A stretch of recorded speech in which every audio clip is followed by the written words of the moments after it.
Watch and burn. Hey everyone, so tonight I wanted to discuss the only Lana Del Rey record that I didn't love.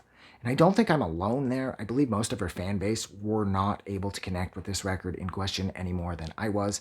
And that record is, of course, Honeymoon. This is the follow-up to Ultraviolence that, for me at least, it just seemed to come out of nowhere, which was really surprising and exciting because I love Lana Del Rey.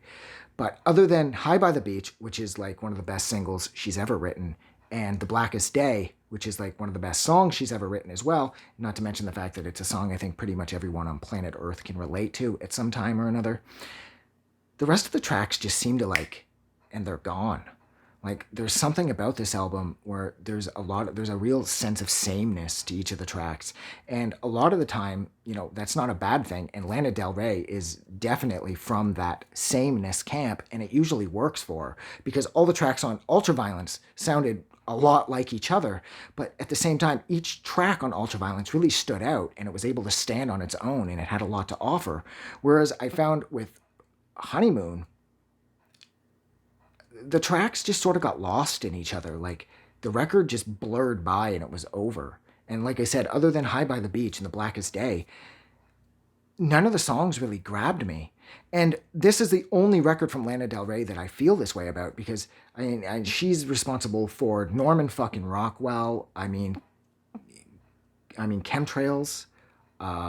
Jesus Christ, Blue Banisters, her newest, was absolutely perfect.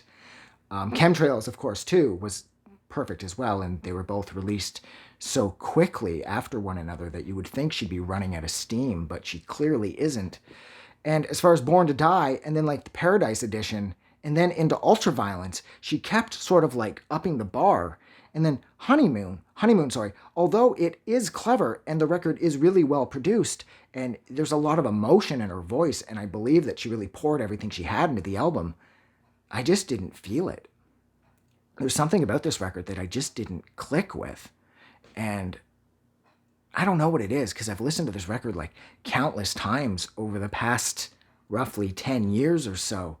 And every time I have it on, I blink and the record's gone. And the only songs I really remember are the two that I've referenced twice in this review so far. And that's High by the Beach and The Blackest Day.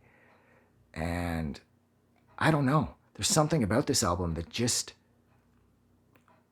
the record goes down too easily or something. You just kind of move past it and you've forgotten it. And like I said, that's strange because Lana Del Rey has released some of the best records I've ever heard, especially with Ultraviolence and Norman fucking Rockwell through Chemtrails and Blue Banisters. God damn, Blue Banisters was perfect. And so for Honeymoon to be sort of right in the sweet spot where she was just continuing to grow, and for it to almost just sort of be there and then disappear, and then for her to move on, I found that really surprising and really disappointing. And I wouldn't say that it was through any fault of Lana's. The heart was there and the emotion was there and the effort was there, but I just didn't connect with this record. So, yeah. So I am going to go. So thank you so much for hanging out with me for a few minutes while I discuss the only record from Lana Del Rey that I did not love, and that is Honeymoon. If you like this review, don't forget to do something nice for somebody. And if you totally disagree with me, don't forget to let me know in the comments. You guys are amazing. Have a good night. I just wanted to say thank you for making it through the entire video. I really appreciate it. And I'm going to remind everyone one more time, even though I've probably already done this in the video that you just watched, to please click the like button as well as the subscribe button because it helps this channel grow. And thank you for hitting like and subscribe. And we will see you guys really soon.